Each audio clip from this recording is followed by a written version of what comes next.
심리적인 문제라는 건 사실은 영원히 떠나가질 않아요. 내가 질환이 있건 없건 간에 누구나 각자의 심리적인 문제들을 다 안고 있거든요. 근데 그 심리적인 문제만 해결하려고 하면 발전할 수가 없어요. 성장할 수가 없거든요. 나는 공황만 치료되면 삶이 달라질 거야. 그렇게 생각하면 좋아질 수가 없거든요. 우울증만 해결되면 내가 진정으로 원하는 건 할 수 있어. 이렇게 하면 안 돼요. 비록 우울증이 있지만 나는 내가 원하는 삶을 살 거야 라든지, 내가 공황장애가 가끔 나를 괴롭히긴 하지만 내가 원하는 꿈을 향해서 내가 나아갈 거야 라는 마음이 생겨야만 진짜 좋아지거든요. 불안증, 우울증만 치료하겠다 이런 게 아니라 그럼에도 불구하고 자기가 원하는 삶을 찾아서 그걸 위해서 헌신하겠다라는 태도나 자세가 길러져야, 그래야 진짜 치료가 되고 성장할 수 있거든요. 저도 불완전하고요. 어쨌든 인간은 불완전한 존재잖아요. 어쨌든 이상적인 모습이 있지만 그건 현실에서는 이루어질 수 없는 거거든요. 그리고 지금 현재 어쨌든 불만족스럽지만 현재 내 모습이 있고, 그 사람은 어쨌든 그 이상적인 모습에 결코 도달할 수는 없지만 계속 그걸 향해 나아가는 과정에서 성장하게 되고, 그 과정 자체가 어쨌든 살아가는 삶이잖아요.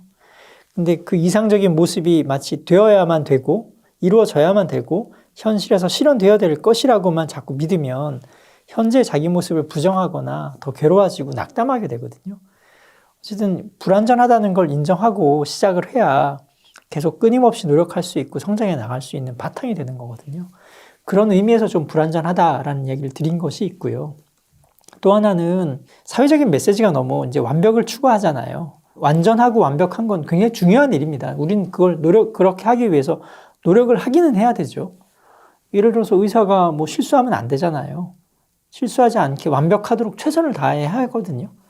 그럼에도 불구하고 어쨌든 인간이기 때문에 우리가 원하는 바를 다 이룰 수 없는 때도 생기기도 하거든요. 근데 너무 완벽의 강박, 완벽해야 된다는, 완전해야 된다는 그 강박에 시달리다 보면 오히려 더 실수도 잦아지고 자기 부정도 심해지고 오히려 그게 우울증을 만들기도 해요. 특히나 어떤 외부의 목표가 아니라 내 자신을 완전체로 만들기 위해서 노력하겠다. 자기계발서를 읽거나 뭔가를 해서 나를 완벽한 인간으로 만들겠다라는 목표에만 몰입하면 오히려 더 성장하지 못해요. 오히려 사람이 성장하려면 내가 생각하는 어떤 목표를 향해서 계속 나아가는 과정에서 자연스럽게 성장하고 완전을 향해 가는 것이지, 내 자신의 어떤 실수를 없애고 결함을 없애고 이거 잘못됐는데 고쳐야지 이런 거에만 자꾸 집중하다 보면 오히려 성장이 멈추게 되거든요. 그래서 제가 계속 말씀드리는 것 중에 하나가 자기 자신의 강점을 아는 것도 중요하지만 한계를 아는 것도 중요하다고 항상 말씀드리거든요. 왜냐하면 우리는 다 잘하고 싶은다고 해서 다 잘할 수는 없어요. 저도 마찬가지. 저도 학창 시절에 보면 쟤는 공부도 안 하는데 왜 이렇게 수학 잘하지? 이런 친구 너무 많이 봤고요. 포토그래픽 이미지라고 메모리라고 하잖아요. 너무 기억 잘하는 친구들도 많았고, 그 공부하는 체력이 좋아서 공부하는 시간을 길게 가져도 끄떡없는 친구들도 많이 봤는데, 그런 친구들 보면서 나도 그렇게 돼야지라고 한다 그러면 아마 되지도 않았을 거고 내 자신만 더 괴로워졌을 겁니다. 그러니까 드리고 싶은 말씀은 누구에게나 사실 한계가 있어요. 그 한계는 아무리 노력해도 극복할 수 없는 부분도 있고요. 그걸 한탄하고 그걸 자꾸 뭔가 자신의 어떤 결함으로 받아들이지 말고 각자 사람마다 한계가 있다. 그 한계를 자꾸 뭔가 없애려고 하거나 그것이 마치 자기의 결함인 것처럼 자기를 비난할 것이 아니라 한계를 인정하고, 그럼에도 불구하고 그 안에서 나한테 가장 어울리는 일은 무엇이고 태도는 무엇일지를 설정하고 그렇게 하기 위해서 노력하는 게 훨씬 더 중요하거든요. 그래서 저는 상담하면서도 상담에서 성격 고치고 싶어요. 이런 게 내 약점인데요. 내향적인 성격을 고치고 싶어요. 저는 인내력이 없어요. 기억력이 떨어져요. 계속 자기의 어떤 문제점을 드러내면서 정신과 치료를 받으면 그거 극복할 수 있죠? 없어지나요? 이렇게 자꾸 물으시는 분들이 계시는데, 이게 너무 좌절감을 안겨드린 것 같아 죄송하지만 그럴 수 없다라고 말씀을 드려요. 그러니까 정신과 치료가 사람을 개조하는 게 아니거든요. 그러니까 있는 그대로의 모습을 알아가고 그걸 받아들일 수 있게 도와드리는 거거든요. 그래서 상담에 제 나름대로의 목표가 있다면 상담이란 건 개인이 가진 한계를 알아가고 그리고 그 한계에도 불구하고 자신에게 잘 어울리고 추구할 수 있는 가치가 무엇이고 목표가 무엇인지를 알아가고 그리고 한계가 있다고 해서 좌절하고 낙담하는 것이 아니라 그럼에도 불구하고 자신이 설정한 목표에 헌신하기 위한 태도를 기르는 게 훨씬 더 중요하다고 생각합니다. 제가 다 그렇게 할 수는 없지만 어쨌든 제 나름속에 마음속에 갖고 있는 저를 만나러 오시는 분에게 좀 전달했으면 하는 메시지 중에 하나가 바로 이것인데요. 어쨌든 각자의 사람은 불완전하고 그 안에서 한계를 가질 수밖에 없고 그럼에도 불구하고 각자 나름의 고유한 개성들이 있으니까 그것에 어울리는 목표를 찾아가시고 그렇게 찾아진 목표를 위해서 끊임없이 헌신하는 자세를 잃어버리지 않도록 낙담하지 않도록 도와드리는 것이 어쨌든 제가 하고자 하는 일의 목표이기도 합니다. 사실 정신과 치료나 심리 상담의 목표도 마찬가지로 그 자기 삶을 되돌려 드리는 거잖아요. 되찾게 해드리는 거잖아요. 그러니까 치료를 해드린다, 우울증을 해결한다, 불안증을 해결한다, 공황장애를 치료한다. 물론 1차적인 목표이긴 한데 사실 그게 궁극적인 목표는 아니거든요. 예를 들자면 공황장애가 있다고 했을 때 공황장애가 치료되었을 때 치료가 잘 됐다 이렇게 얘기를 할 수도 있지만 애석하게도 그게 궁극적인 목표는 아니거든요. 제가 생각하는 어떤 상담이나 진료의 궁극적인 목표가 있다면 공황장애에도 불구하고 자기 삶을 자기가 진짜 원하는 삶을 살게 되는 게 목표거든요. 왜냐하면 심리적인 문제라는 건 사실은 영원히 떠나가질 않아요. 내가 질환이 있건 없건 간에 누구나 각자의 심리적인 문제들을 다 안고 있거든요. 근데 그 심리적인 문제만 해결하려고 하면 발전할 수가 없어요. 성장할 수가 없거든요. 나는 공황만 치료되면 삶이 달라질 거야. 그렇게 생각하면 좋아질 수가 없거든요. 우울증만 해결되면 내가 진정으로 원하는 건 할 수 있어. 이렇게 하면 안 돼요. 비록 우울증이 있지만 나는 내가 원하는 삶을 살 거야 라든지 내가 공황장애가 가끔 나를 괴롭히긴 하지만 내가 원하는 꿈을 향해서 내가 나아갈 거야 라는 마음이 생겨야만 진짜 좋아지거든요. 그래서 어떤 증상이나 불안증, 우울증만 치료하겠다 이런 게 아니라 그럼에도 불구하고 자기가 원하는 삶을 찾아서 그걸 위해서 헌신하겠다라는 태도나 자세가 길러져야 그래야 진짜 치유가 되고 성장할 수 있거든요. 그래서 어쨌든 그런 마음들이 좀 제가 가르쳐서가 아니라 혹은 상담을 해서가 아니라 어쨌든 그런 마음들이 자라나야만 진정으로 치유가 된다고 저는 생각을 합니다. 그래서 너무 증상이나 아픈 부분에만 집중할 것이 아니라 내가 진정으로 원하는 게 무엇이고 어떤 삶을 살고 싶은지 어차피 한 번뿐인 인생인데 어떤 모습으로 내가 살아남고 싶은지를 그리고 거기에 맞춰서 행동하는 게 훨씬 더 중요한 우선순위죠. 제가 나름대로 지키고 싶은 직업인으로서 그러니까 정신과 의사라는 직업인으로서 지키고 싶은 것 하나는 시간인 것 같아요. 저는 사실 시간을 제일 중요하게 생각하거든요. 무슨 말인가 하면 사람을 변화시키거나 혹은 위안을 주거나 혹은 뭔가 그 사람에게 도움이 되는 모든 일들은 시간을 통해서 이루어진다고 저는 생각을 하거든요. 특히나 상담이나 마음을 다루는 일들은 시간에 비례할 수밖에 없다고 생각을 해요. 예를 들자면 5분 동안 물론 벼락같이 정말 굉장한 통찰을 심어주는 선생님도 계실 겁니다, 아마. 순간적으로 모든 걸 파악해서 정말 깨달음을 주는 어떤 해석을 심어주시거나 가르침을 주시는 분도 아마 많이 계실 것 같은데요. 저는 개인적으로는 어쨌든 사람은 사람에게 내어주는 시간에 비례해서 좋아진다고 생각을 하거든요. 시간이 길면 길수록 예를 들자면 오래 본 환자라든지 한 번을 보더라도 좀 길게 본 사람에게 훨씬 더 많은 에너지를 전달해 줄 수밖에 없고 그 시간 동안 주고받는 어떤 기운들이 있다고 생각하거든요. 개업해 있는 지금도 제가 가지고 있는 계속 지키려고 애쓰는 것 중에 하나는 어쨌든 최대한 시간을 많이 내어드리자라는 게 제가 가지고 있는 뭐 제 나름대로 목표 중에 하나거든요. 많은 사람을 보는 게 아니라 어쨌든 최대한 제가 제공해 드릴 수 있는 최선의 시간들을 내어주는 것, 그게 가장 중요한 일이라고 생각하고 있어요. 물론 그 시간을 어떻게 보내느냐도 중요하긴 하지만 기본적으로 그 사람과 내가 함께 했다는 시간들, 그리고 그 시간들이 계속 쌓여가면서 만들어내는 것들이 굉장히 많거든요. 뭐 1년을 보고 2년을 보고 5년을 보고 혹은 제가 예전에 병원에서 봤던 분들이 지금도 계속 보고 있는 분들이 계신데요. 그렇게 5년, 10년 뭐 이렇게 계속 이어가는 그 시간이 주는 그 힘은 뭐 다른 걸로 대체할 수가 없다고 생각해요. 어떤 통찰이나 해석하고는 비교할 수 없는 그 힘이 있거든요. 그래서 계속 시간을 나누면서 그 사람과 내가 만들어간 어떤 시간이 만든 그 역사 같은 게 있으니까요. 그런 과정들이 어쨌든 버티게 만드는 게 있어요. 적어도 뭐 힘들면 뭐 이 사람 여기 있을 것이다라는 믿음이라든지 뭐 어쨌든 살다 보면 누구나 힘든 일이 있잖아요.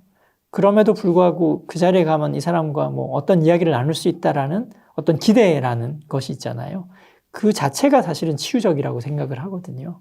만나서 뭐 이런저런 농담을 할 수도 있고 뭐 하고 싶은 이야기를 다 하든 하지 못할 수도 있지만 어쨌든 뭔가가 있다는 그 자리에서 내가 시간을 나눌 수 있다는 그 기대와 믿음이 사람을 지탱하게 해준다고 저는 생각하거든요. 아마 그건 꼭 의사여서만은 아닐 겁니다. 뭐 친구도 아마 비슷하죠. 뭐 절친이 있다. 그 사람이 절친이 나한테 소중하다는 건 그 사람은 변하지 않고 그 자리에서 내 얘기를 들어줄 거야 라는 믿음이 있기 때문에 위안이 되고 힘이 되는 거거든요. 아마 가족도 가족이 우리가 힘이다 라고 하는 건 마찬가지일 겁니다.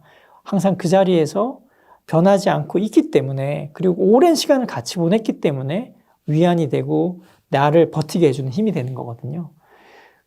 뭐 물론 제가 절친이나 가족을 대신할 수는 없지만 어찌됐든 정신과 의사로서는 그 시간을 같이 보낼 누군가가 있다는 믿음을 심어주는 것 자체가 가장 중요한 것 같아요. 뭐 잘 안 될 때도 있고 저도 이제 인간이고 제가 내어드릴 수 있는 시간에 한계가 있으니까 잘 되지 않을 때도 있지만 어쨌든 제가 가지고 있는 가장 중요한 생각 중에 하나는 어쨌든 의미 있는 시간을 같이 보내는 것 그 자체가 굉장히 전 제일 중요하게 생각하는 우선순위입니다. 뭐 사실 정신과 의사가 파병을 간 건 아마 베트남전 이후로는 제가 처음인 것 같긴 한데요. 뭐 사실 대단한 일을 한 건 아니고 군의관이니까 사실 파병되어 가서도 진료 일을 주로 했고 사실은 파병되어서 고생하신 분들은 실제로 거기서 수행하신 분들 여러 가지 실제로 전쟁터에서 일하시는 분도 또 재건 사업하신 분도 많고 그래서요. 뭐 제가 이렇게 막 거창한 타이틀로 제 자신을 소개하는 건 좀 부끄러운 일이기도 한 것 같습니다. 사실 가서도 제가 했던 일들은 주로 현지인들 진료하는 일들이 많았고요. 또 파병 간 군인들을 진료하는 일을 했었고요. 근데 사실 제일 기억에 남는 사람이 누구냐라고 물으면 그때 제가 파병 가서 봤었던 5살짜리 꼬마아이가 있었거든요. 이름은 후세인이라고 했었는데요. 그 친구가 이제 그 이라크에 있는 다리 옆에 있는 다리 근처에 집이 있었고 거기서 살고 있었는데 그 다리가 폭격을 맞으면서 큰 충격을 받았대요. 그 이후로 그 5살짜리 꼬마아이가 말을 못하게 된 거예요. 그 전까지 말을 잘 하던 친구였는데. 그래서 이제 말을 못하니까 뭐 저 전에도 그 뭐 미군 군의관도 있고 또 그 현지 정신과에서도 있을 테니까 여러 의사를 찾아다니기도 했었는데 뭐 이게 잘 치료가 되지 않고 말이 되돌아오지 않아서 굉장히 오랫동안 안타깝게 고생하고 있었던 아이였어요. 근데 뭐 물론 저한테 찾아왔을 때도 제가 어떤 뾰족한 수를 갖고 있었지는 않았지만 그 친구하고 꽤 오랫동안 보면서 그림으로 이야기도 하고 어떤 일이 있었는지 들을 수는 있으니까 이해할 수는 있으니까 자기 상황을 설명해서 이렇게 그림으로 그려줬던 여러 가지 기억들이 많이 남습니다. 뭐 그게 좀 그 아이의 모습이 좀 상징적이었다고 할까요? 뭐 현실적으로 전쟁이나 뭐 어떤 큰일이 있었을 때 그 나름의 응당한 이유가 있긴 하지만 사실 가장 피해를 보는 건 가장 약한 사람들이잖아요. 그리고 가장 힘없고 자기를 지킬 수 없는 사람들이니까요. 그런 아이가 겪게 됐던 충격들이 좀 현실 세계에서 빚어지는 약간 부조리함을 상징한달까? 그런 느낌이 들어서 지금도 사실은 그 아이 모습이 좀 떠오르기는 합니다. 그리고 그 아이의 모습이 사실은 한참 동안 잊어지고 있었는데 내가 좀 지칠 때도 좀 힘내야지 할 때 뭐 그런 이미지, 그때 이미지가 좀 떠오르곤 합니다. 처음 파병을 갔을 때 뭐 저희 나라만 간 게 아니라 뭐 미군도 있고 이태리 군대도 있었고 포르투갈도 있었고 일본 군대도 있었고 다국적군들이 모여서 한 파병지에 있었거든요. 그때 만났던 미군 정식과 군의관도 있었고 자주 만났던 이탈리아 여자 임상 심리학자도 있었는데요. 그분들하고 이런저런 이야기 나누면서 좀 깨닫게 된 바도 있고 느낀 소외들도 있었는데 그때 만났던 이탈리아 대위 여자 임상 심리사 상담하시는 분이었는데요. 그분이 사실은 굉장히 제 인상에 강렬하게 남아 있어요. 그 이유는 실제로 이탈리아 군대는 거기서 전투도 많이 하고 굉장히 적극적인 활동을 많이 했었거든요. 그래서 저는 사실은 좀 더 이렇게 저희 나라 부대의 파병 특징이 재건 위주다 보니 아주 험한 일이나 험한 환자들, 험한 상태의 어떤 상황들에 처한 사람들을 많이 보지는 못했는데 그 여자 이태리 상담사의 대위였는데요. 그분은 굉장히 바쁘고 이탈리아 군대가 총격을 입거나 큰 충격을 받거나 전투에서 좀 상해를 입은 그런 충격을 받은 사람들을 상담하기 위해서 밤낮 없이 수시로 막 불려나가는 모습을 보면서 야, 대단하다. 한편으로는 내가 좀 부끄러워지는 그런 경험도 하기도 했었고요. 사실 이게 그 파병이라는 게 일상적인 경험이 아니잖아요. 그리고 저 또한 이게 사실 제가 예상했던 거나 계획했던 일이 아니기 때문에 갑자기 파병 명령을 받고 간 거라 사실 좀 마음의 준비도 안 된 상태였고 갑작스럽게 가야 해서 저도 사실은 굉장한 스트레스를 많이 받았었던 상황입니다. 이렇게 막 내가 꼭 가야지라고 마음먹고 간 것이 아니기 때문에 가서 어떻게 적응을 하고 어떻게 생활해야 될지 제가 아무리 정신과 의사를 하더라도 저로서도 적응하는 게 굉장히 어려웠고요. 근데 한편으로 생각해 보면 그 당시에도 그랬지만 지금도 돌이켜 생각해 보면 모든 일들이 어떻게 사실은 받아들이냐에 따라서 그 느낌이나 또 마음의 평정심을 유지하는 방법이 다 달라지잖아요.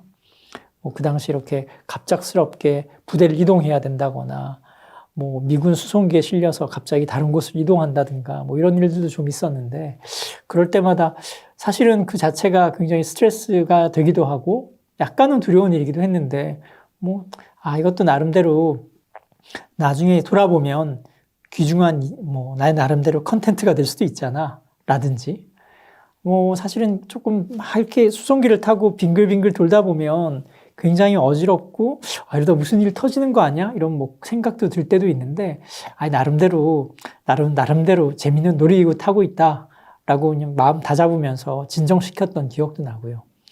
그런 일상적이지 않고 예측하지 못하는 일들이 꽤 많았었는데 그럴 때마다 이게 언젠가 한 10년, 20년이 지나면 지금은 굉장히 스트레스 받고 힘들어도 시간이 지나고 나면 좀 다르게 뭔가 내 마음속에 남지 않을까? 그런 생각들을 많이 했었던 것 같아요. 그때는 비록 내 나름대로 적응하려고 애쓰면서 잘 되지 않았을 때도 있지만 그때를 되돌아보면 아마 그때 겪었던 여러 가지 일들이 내 기억 어디선가 하나하나 남아서 뭔가 내 자신을 지금 살아가게 하는데 긍정적으로 내 나름대로 방향을 설정하는데 알게 모르게 영향을 주고 있다 이런 생각도 많이 들고요.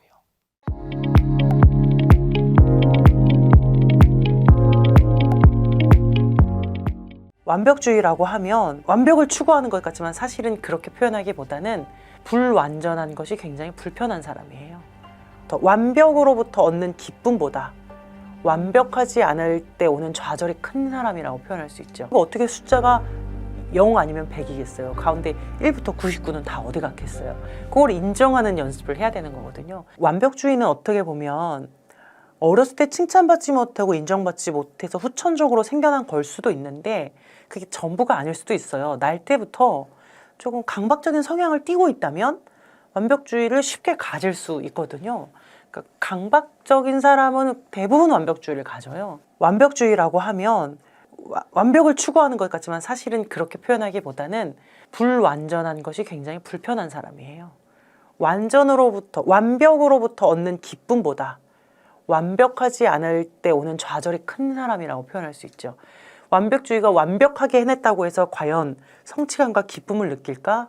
그렇지 않거든요. 그건 굉장히 찰나에 불과할 거예요. 아주 잠깐. 그것도 굉장히 꽉 억누를 겁니다. 들뜨면 실수한다 라고 생각하면서 딱 누를 거예요. 그럼 이 사람들은 완벽하지 않았을 때 그 실패감, 그 두려움이 너무 커서 그토록 완벽주의로 살아가는 거고, 게으른 완벽주의도 결국 내가 그걸 이루지 못할까 봐, 이루지 못하면 난 실패자가 되는 거니까 아예 시도조차 하지 않게 된단 말이에요. 특히 완벽주의들은 좀 목표가 높은 경향이 있는 것 같아요. 내가 완전히 완벽하게 딱 할 게 아니면 다 이제 실패가 되는 거죠. 이걸 흑백 논리라 하는데, 헬스장을 3달을 끊었으면은 3달 모두 매일매일 같은 시간에 딱 해서 몇 킬로를 딱 이렇게 조절을 해야 나는 성공한 거지. 이렇게 생각하면 헬스장을 다닐 수가 없게 되는 거예요. 그리고 뭐 글을 쓴다고 하면, 일기라도 쓴다고 하면 내가 일기를 뭐 토시 하나 틀리지 않고 기승전결 논리적으로 이렇게 써야지 일기를 쓴 거야 라고 하면 일기 못 쓰는 거예요. 시작할 수 없게 되는 거예요. 그게 아니라 완벽하지 않아도 그 과정 자체에 의미가 있어 라고 받아들이면서 그 과정으로 인해서 충분히 배우는 거거든요. 그리고 어떻게 숫자가 0 아니면 100이겠어요. 가운데 1부터 99는 다 어디 갔겠어요. 그걸 인정하는 연습을 해야 되는 거거든요. 내가 뭐 시험 봐서 80점 받으면 아 이거 완전 망쳤다, 빵점이야 이렇게 얘기해 버릴 수 있거든요. 그게 아니라 아, 내가 80점을 맞았구나 이렇게 얘기해야 된다는 거예요. 내가 뭐 회사에서 보고서를 제출했는데 마음에 들지 않으면 아 완전 쓰레기였네 이게 아니라 아 내가 여기 어떤 문단에 이 멘트가 실수가 있었구나. 다음번에 이 부분을 조심해야지. 나머지는 괜찮아. 이렇게 객관적으로 그렇게 생각이 안 들겠죠. 그러니까 완벽주의죠. 근데 말이라도 그렇게 해버릇 연습을 해야 된다는 거고요. 그리고 그 과정에 의미를 두고 한다는 건 우리가 산 정상에 오르는 걸 목표로 등산을 하기야 하지만 그 오르면서 보는 꽃과 나무, 새, 시냇물 이런 것이 다 나에게 주는 어떤 좋은 영향들이 있잖아요. 이걸 하나도 생각하지 못하고 오롯이 산 정상에 올라야만 성공이다? 그렇게 생각하면 그 과정에서 얻을 수 있는 너무나 많은 좋은 것들을 다 놓쳐버리게 되는 거예요. 내가 뭐 학과 점수 올 A뿔을 맞는 게 목표다. 그런데 내가 하나 B가 나왔다고 해서 실패자가 아닌 것이죠. 왜냐하면 그 B가 나왔어도 그 교과목을 들으면서 얻어진 나의 어떤 정보가 있고 지식이 있잖아요. 그건 어디 가지 않는 거거든요. 이와 같이 과정도 충분히 의미가 있고 그렇다는 걸 이제 받아들여야 되고 또 목표를 좀 현실적으로 세우셔야 됩니다. 완벽주의자들은 목표가 정확하지 않을 때가 있어요. 난 정말 올해 한 해 동안 책을 많이 볼 거야. 정말 많이 볼 거야. 이러면 책 한 권도 보기가 힘들어집니다. 그러나 기간을 정해서 1월 동안에는 한 권을 봐야지 혹은 한 단원만 봐야지 이런 식으로 그리고 또 목표가 좀 현실적이면서 구체적이어야 되는 겁니다. 뭐 지금 현재 상황을 봐서 내가 요즘 몸이 안 좋고 일이 많다 이러면 한 달에 한 단원 보는 것도 힘들 수 있어요. 그러니까 좀 더 구체적으로 일주일에 일요일 정도는 한두 장을 보겠어. 요렇게 굉장히 디테일하면서 현실적으로 나의 상황을 다 고려해서 딱 잡고 그러면은 그만큼 목표를 많이 달성하는 사람이 되겠죠. 목표가 낮아졌으니까요. 그러면은 이 사람은 계속해서 성공하는 사람이 되는 거죠. 그러나 목표가 너무 높으면 다 실패하는 사람이 될 수밖에 없는 것이죠. 우리가 보통 과거 때문에 우울하고 미래 때문에 불안하거든요. 그래서 이 우울과 불안에 사로잡히면 굉장히 불행하잖아요. 완벽주의적이다라는 것, 성취주의적이다라는 것도 어떻게 보면 과거의 실패로부터 벗어나고 미래의 불안을 좀 이렇게 없애고자 하는 애씀들인데요. 사실은 우리 인생은 내가 컨트롤할 수 있는 것보다 없는 것이 훨씬 더 많습니다. 내가 아무리 완벽하게 준비하고 이렇게 불안을 방지한다고 해도 인생의 변수는 어쩔 수가 없는 것 같아요. 그게 인생이죠. 내가 철저하게 준비하고 무엇을 이루어서 이런 삶을 살겠다라고 설계한들 그게 그렇게 되어지지가 않는단 말이에요. 만약에 여러분들이 나는 ABC라는 목표가 있고 이걸 이루어서 그 다음에는 뭐 D, F, G 이렇게 가야지 그 다음에 뭐 70살 되고 80살 되면 노후는 이렇게 하고 쭉 설계가 되어 있으실 텐데 과연 그게 그럴까? 결코 그럴 수 없다는 거예요. 그럴 수도 있고 아닐 수도 있는 거지. 반드시 내가 계획한 대로 원하는 대로 가지 못한다는 거예요. 우리는 그렇게 이룬 사람들을 보면서 나도 저 사람처럼 하면 저렇게 될까라고 생각할 수 있겠지만 아니죠. 그건 그 사람이었던 거예요. 나는 나의 방식을 찾아야 되는 겁니다. 그래서 나를 알아야 된다는 거예요. 뭔가를 성공한다는 건 뭔가를 열심히 한다는 게 아니라 나를 알고 그것을 열심히 해야 되는 것이죠. 그래서 인생은 파도를 타야 하는 것이라고 생각합니다. 내가 뭔가를 열심히 준비해서 강박적이고 막 완벽적으로 이렇게 구명조끼 딱 입고 수영 훈련해가지고 파도를 타는 게 아니라 서핑을 한다는 건 몸에 힘을 빼고 그저 파도의 업앤다운을 즐기면서 그냥 이렇게 즐기는 거잖아요. 그러다 보면은 어느 순간에 굉장히 아름다운 땅에 도착해 있게 되는 것이지 내가 막 모든 파도를 컨트롤해서 내가 열심히 수영 연습을 해서 이거를 내가 다 지배해야겠어. 내가 원하는 섬에 도착할 수 있도록 이렇게 수영을 해야겠어. 이런 것은 1절만 하시라. 2절은 아예 안 하자는 게 아니잖아요. 1절은 그렇게 하시고요. 2절에서는 파도를 조금 더 여유 있게 타면 내가 예상하고 기대했던 것보다 더 좋은 땅에 갈 수도 있다는 것을 기억했으면 좋겠습니다. 그래서 나를 채찍질해야만 성장하는 게 아니라 사실은 자기 비난보다 자기 성찰이 더 큰 의미의 성장을 준다고 생각해요.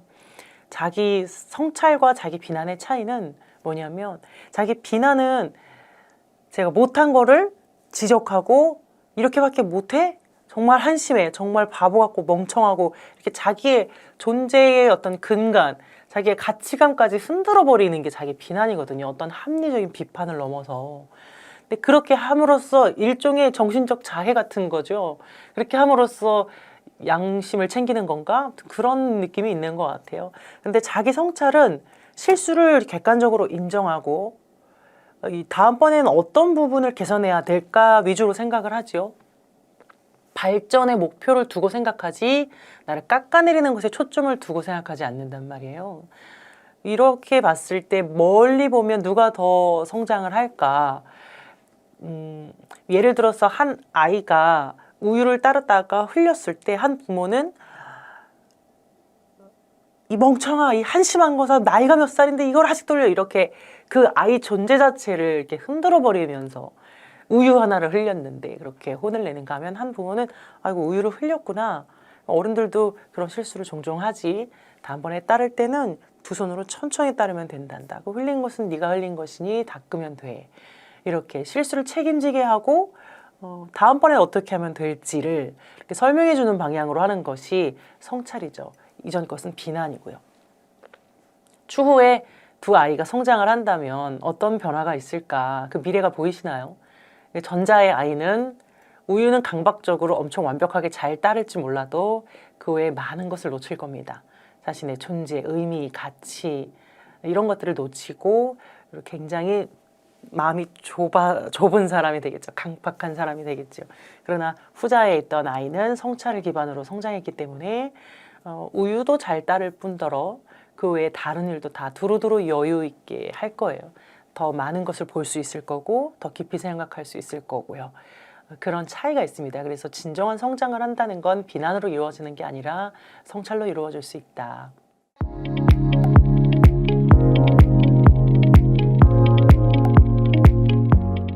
아직 준비가 안 됐어. 그럼 다음번에 해야지. 또는 준비를 조금 더 해야지. 그런데 이런 분들의 특징은 완벽하게 본인이 원하는 만큼 준비되는 시점은 사실 오지 않는다는 거예요. 미루고 미루다가 결국은 어쩔 수 없이 해야 하는 상황에 하게 되는데 사실 이미 이분들은 준비가 다 되어 있었던 거죠. 그리고 이 의사결정 자체를 계속 미루다가 보니까 어떻게 보면은 좋은 선택을 할 확률도 줄어들겠죠. 선택을 많이 하고 이걸로부터 많이 내가 배우고 개선을 해야 다음번에 더 좋은 선택을 하게 될 것인데 이러한 그 선택을 할 횟수나 시도 자체가 적기 때문에 좋은 선택을 할 확률도 떨어지게 되는 것입니다. 미루는 사람들의 특징 중에 한 가지가 완벽하게 단 한 번의 일을 성공하고 싶어하는 마음이 큰 완벽주의자들의 경우가 많아요. 그러다 보니까 완벽하게 한 번에 뭔가 성공하려고 하면 그만큼 준비가 엄청 필요하겠죠. 이거는 플랜 A, 플랜 B, 플랜 C 막 따지면서 여러 가지 생각이 너무 많은 겁니다. 그렇기 때문에 이거는 이래서 안 될 것 같고 저거는 저래서 걸리고 이렇게 하면 이렇게 안 될 것 같고 여러 가지 생각들이 많기 때문에 오히려 미루게 되는 거죠. 아직 준비가 안 됐어. 그럼 다음번에 해야지. 또는 준비를 조금 더 해야지. 그런데 이런 분들의 특징은 완벽하게 본인이 원하는 만큼 준비되는 시점은 사실 오지 않는다는 거예요. 미루고 미루다가 결국은 어쩔 수 없이 해야 하는 상황에 하게 되는데 사실 이미 이분들은 준비가 다 되어 있었던 거죠. 그러니까 여러분들이 만약에 내가 어떤 계속 뭔가를 미루거나 회피하는 경우들이 있다면 내가 너무 완벽하게 단 한 번에 하려고 하는 것은 아닌가를 살펴볼 필요가 있고요. 또 한 가지는 본인이 준비가 되지 않았다는 생각 때문에 너무 불안하거나 두려움에 압도되어서 회피하는 경우들이 있습니다. 그래서 이런 경우에도 뭔가 그냥 미루는 거죠. 뭐 시험 공부를 시작해야 되는데 시험 잘 못 치면 어떡하지? 라는 생각들을 하다가 조금씩 미루게 되는 거죠. 그래서 시험 공부를 결국은 벼락치기를 하게 되는. 사실 2주 전부터 미리 준비를 했으면 오히려 괜찮을 수 있는데 이 불안감 때문에 미루고 딴 생각을 하다가 또는 시험 직전에 벼락치기를 하게 되는 경우, 뭐 이런 경우들도 어떻게 보면은 이 뭔가 더 잘하려고 하다가 또는 이런 불안감 때문에 계속 미루게 되는 경우라고 볼 수 있습니다. 이 게으른 완벽주의자라고 이제 많은 분들이 알고 계신데 이런 분들의 특성은 첫 번째는 선택을 일단 잘 못합니다. 선택을 잘 못하는 이유가 생각이 너무 많죠. 그래서 하나의 결정을 할 때 너무 많은 것들을 알아보세요. 이건 이러면 어떡하지? 이건 저러면 어떡하지? 혹시 이러면 어떡하지? 뭐 이런 생각들이 너무 머릿속에 많기 때문에 뭔가 최적의 선택을 하는 것이 어려울 수 있다는 겁니다. A라는 것을 선택하게 되면 B가 왠지 조금 아쉽고 B라는 것을 선택하게 되면 A라는 것이 조금 아쉬워서 오히려 이 선택을 계속 미루게 되는 것이죠. 사실은 빨리 선택을 하고 아닌 경우에 다음 것으로 넘어가는 것이 합리적인 건데 이 게으른 완벽주의자들은 이 선택 자체를 계속 미루게 되는 거예요. 완벽한 선택을 하기 위해서. 그리고 이 의사결정 자체를 계속 미루다가 보니까 어떻게 보면은 좋은 선택을 할 확률도 줄어들겠죠. 선택을 많이 하고 이걸로부터 많이 내가 배우고 개선을 해야 다음번에 더 좋은 선택을 하게 될 것인데 이러한 그 선택을 할 횟수나 시도 자체가 적기 때문에 좋은 선택을 할 확률도 떨어지게 되는 것입니다. 그리고 두 번째는 이 완벽주의, 그러니까 한 번에 더 잘하려는 완벽주의로 인해서 뭔가 선택을 계속 미루게 되는데 결국 그 마음에는 불안과 두려움이 있거든요. 그래서 이 불안과 두려움 때문에 회피를 많이 하게 되는 거죠. 그래서 남들이 보기에는 이걸 이제 지연 행동이라고 하는데 이 지연 행동들 때문에 주변에서는 게으른 완벽주의자에 대해서 게으르다고 얘기를 많이 하세요. 본인 스스로도 뭔가 일을 하지 않고 있기 때문에 게으르다고 생각을 하거든요. 근데 사실은 이건 게으른 게 아니죠. 왜냐하면 머릿속은 늘 돌아가고 있어요. 쉬는 것이 아니라 A는 어떻지? B는 어떻지? 준비는 이렇게 해야지 라고 계속 머릿속은 돌고 있지만 본격적으로 시작을 안 할 뿐인 거거든요. 그러니까 쉬는 것도 아니고 일을 하는 것도 아니고 그냥 어정쩡한 상태, 불변한 상태로 계속 지속이 되게 되어서 막상 일을 시작하면 빨리 지치는 경우들이 많아요. 왜냐하면 이미 많은 시뮬레이션을 통해서 내가 이미 에너지를 고갈한 상태이기 때문에요. 그래서 게으른 완벽주의자들은 이렇게 불안 때문에 회피하는 성향이 크고 이러한 성향들 때문에 좀 체력이 약하다고 여기는 경우가 많습니다. 그래서 내가 늘 머릿속으로 에너지 시뮬레이션을 돌리고 준비를 하다 보니 빨리 지치는 경우들이 많다라는 겁니다. 세 번째는 이 게으른 완벽주의자도 좋은 점이 있어요. 좋은 점은 뭐냐면 이분들은 생각을 너무 많이 하고 자료조사도 많이 하고 철저하게 준비를 하기 때문에 일단 억지로 외부적인 요인에 의해서 시작만 하게 되면 어느 정도는 합니다. 이분들이 대부분 본인 스스로가 알고 있어요. 그래서 더 잘하기 위해서 준비를 더 많이 하게 되는 건데 주변에서 보면 그냥 시키면 잘 하는데 넌 의지가 없어서 안 하는 거구나 라고 오해를 하세요. 근데 그게 아니라 불안과 두려움 때문에 시작을 못 하는 거거든요. 그래서 이런 경우에는 시작만 어떻게 보면 빠르게 해주면 어느 정도 성과를 낼 수 있는 상태, 그러니까 이미 준비가 다 된 상태이기 때문에 시작만 해주시면 좋은 결과, 나쁘지 않은 결과들을 낼 수 있다는 점이 이 게으른 완벽주의자의 특성이라고 볼 수 있습니다. 게으른 완벽주의자들은 목표가 높죠. 목표가 매우 높기 때문에 시작을 못하는 거. 그러니까 완벽하게 한 번에 가기 위해서 노력을 한단 말인 거죠. 예를 들면 뜀틀 뛰기를 하는데 처음부터 10단을 뛰고 싶은 마음이 있는 거예요. 그래서 막 체력을 막 기릅니다. 그리고 막 시뮬레이션을 돌려요. 근데 잘 안 될 것 같은데, 또는 구름판까지 갔다가 포기하거나 다음번에 뛰어야지 뭐 이렇게 미루게 된다는 거죠. 그러면 이분이 뜀틀 10층 높이를 뛰려면 어떻게 해야 됩니까? 당연히 1층부터 차근차근 해 나가다 보면 근력도 생기고 균형감도 생기고 자신감도 생기게 되는 것이죠. 그것과 비슷합니다. 그러니까 여러분들이 게으른 완벽주의자라고 생각하고 만약에 내가 너무 높은 기준을 단번에 달성하려고 만약에 한다면 그 첫 번째 기준을 낮게 구체적으로 쪼개서 작은 것부터 시작하는 것이 필요합니다. 근데 제가 이렇게 말씀드리면 조금 오해를 하시는 분들이 있어요. 어떻게 오해하시냐면, 그러면 이 10층 높이를 뛰지 말라는 겁니까? 라고 생각을 하거나, 그럼 나 포기하라는 거예요? 이렇게 받아들여요. 근데 그게 아니라 최종적인 꿈은 그대로 두세요. 최종적인 꿈은 그대로 두시고 목표만 그냥 1단계부터 설정을 해보는 거예요. 여러분들이 그 딜레이 하는 시간, 회피하는 시간, 그럼 미루는 시간 동안 그냥 그 단계에서 1단계부터 10단계까지 그냥 설정을 해 두시는 거예요. 그러면 한 단계 한 단계 넘으면서 여러분들의 성취감이나 자신감도 계속 성장을 할 거고, 어느 순간 여러분들이 10층을 한 번에 뛰려고 생각하는 준비하는 시간보다 더 빨리 달성할 수도 있을 거예요. 그렇기 때문에 여러분들의 기준들을 낮춰보는 그런 활동들, 그런 것들이 매우 중요하다고 볼 수 있습니다. 그러다 보면은 어떻게 보면은 작은 실패도 경험해봐야 되는 거거든요. 큰 실패를 하게 되면 뭔가 내가 데미지를 입어서 뭐 회복이 안 될 것 같아서 두려운 마음이 큰 거예요. 내가 준비를 이렇게 했는데 이렇게 시도를 했더니 안 되면 어떡하지? 근데 1층 높이부터 하다 보면 분명히 잘 안 되거나 실수하거나 실패한 순간이 온다는 거죠. 그러니까 내가 생각했던 것처럼 실수나 실패가 별거 아니네? 생각보다 회복이 가능한 애를 경험하고 그때부터 자신감이 더 생기는 거예요. 이 완벽주의자들은 실수나 실패에 대해서 크게 생각한다고 제가 아까 말씀드렸죠. 이 연구 결과가 있는데 완벽주의자들의 실수에 대한 인식을 조사한 연구 결과가 있어요. 이제 그분들에게 이제 에나그램이라는 것을 완벽주의자 분들에게 시키고, 그 다음에 대조군들, 그러니까 완벽주의자가 아닌 분들에게 똑같이 테스트를 했어요. 그랬더니 끝나고 나서 이제 설문조사를 했어요. 그 에나그램 철자 맞추는 것을 얼마나 성공하셨어요? 또는 실수는 얼마나 있었나요? 물어봤더니 이 완벽주의자들이 느낀 실수의 치명도나 양이 훨씬 더 높게 이제 주관적으로 보고를 했다고 합니다. 나 이번에 이거 치명적인 실수했어요. 또는 거의 다 틀렸어요. 이렇게 얘기를 했어요. 근데 완벽주의가 아닌 분들은 그냥 뭐 할만했어요. 또는 뭐 잘한 부분도 있었어요. 뭐 이렇게 얘기를 하는 거죠. 근데 실제로 검사 결과를 놓고 봤더니 비슷했어요. 결과는. 그 말은 뭐냐면 완벽주의자가 똑같은 실수를 하더라도 훨씬 더 치명적이거나 실수의 빈도나 양을 크게 생각한다는 것이죠. 그렇기 때문에 작은 실수를 두려워하게 되면 오히려 상상 속에서 이 두려움이 커지는 건데, 막상 뜀틀의 1층부터 하다 보면 별거 아니네? 이거 해볼만 하네? 또는 이걸 이렇게 뛰었더니 안 되니까 조금 다르게 뛰어봐야지, 이런 식으로 생각을 하게 되고 조금씩 성장하게 된다는 것입니다. 가장 중요한 것은 여러분이 원하는 완벽은 꾸준히 노력할 때 이룰 수 있는 것이라고 볼 수 있고요.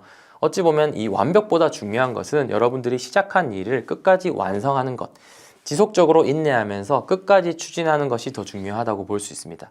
그런데 이 완성보다 더 중요한 것이 있는데요. 그것은 시작입니다. 어찌 보면 여러분들이 이러한 좋은 영상을 보거나 아니면 좋은 책을 읽거나 아니면 좋은 사람들의 이야기를 듣는 것은 동기부여에는 좋을 수 있어요. 그런데 내가 직접적으로 행동하거나 아니면 시작을 해보거나 아니면 내가 경험해보지 않으면 그 다음 단계로 넘어가는 것이 어려울 수가 있거든요.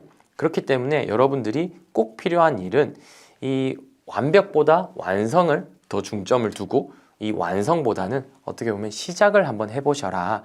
시작해보고 나한테 맞도록 바꿔보셔라. 이렇게 말씀드리고 싶습니다. 고성과를 내는 사람들의 특징 중에 또 중요한 한 가지는 이 좋은 얘기들, 이론적인 얘기들을 아는 것으로 그치는 것이 아니라 나한테 적용을 하세요. 나한테 적용을 해서 그대로 받아들인다기보다는 나한테 맞게 적용을 해서 습득을 해보는 것. 그게 사실은 핵심인 것 같고, 공부 잘하는 친구들도 마찬가지죠. 1타 학원 선생님들의 수업을 열심히 듣는 것으로 중요한 게 아니라 열심히 듣고 내가 그 문제를 직접 풀어보면서 나한테 맞게 체득화하는 과정들, 그게 상당히 중요하다고 볼 수 있고, 여러분들도 어떤 목표를 잡고 내가 어떤 계획을 했다면 지금 당장 시작해 보시고 그걸로 인한 경험을 쌓아 보시는 것을 추천드리겠습니다. 제가 이 책을 통해서 이제 전달드리고 싶은 메시지는, 이 완벽주의자는 바꿀 수 없다, 또는 완벽주의자는 어쩔 수 없다, 이런 것이 아니라 완벽주의를 조절하면 더 행복해질 수 있고 더 좋은 성과를 낼 수 있다라고 말씀드리고 싶습니다. 완벽주의를 가지고 있다는 것은 본인의 장점이라고 볼 수 있거든요. 남들이 가지지 않은 나만의 재능이라고 볼 수 있어요. 근데 이 재능을 어떻게 활용하느냐에 따라서 인생이 상당히 달라질 수 있다는 거죠. 그러니까 이 완벽주의를 잘 조절하면 누구나 좋은 성과를 낼 수 있고 잘 행복하실 수 있다라는 메시지를 전달드리고 싶고, 단순히 완벽주의 힘내세요 토닥토닥 이런 의미가 아니라, 그래서 어떻게 하우투에 대한 구체적인 하우투에 대한 내용들을 조금 알려드리려고 노력했던 것 같습니다. 그래서 이 책에는 워크북도 있는데요. 이 책의 워크북을 작성하다 보면 여러분들의 완벽주의를 실제로 바꿔보는 훈련들을, 제가 늘 강조드리는 시작하거나 행동에서 느끼는 점들을 조금 볼 수 있을 건데, 꼭 그 워크북을 활용하셔서 한번 본인의 완벽주의를 한번 조절해보는 경험을 하셨으면 좋겠습니다.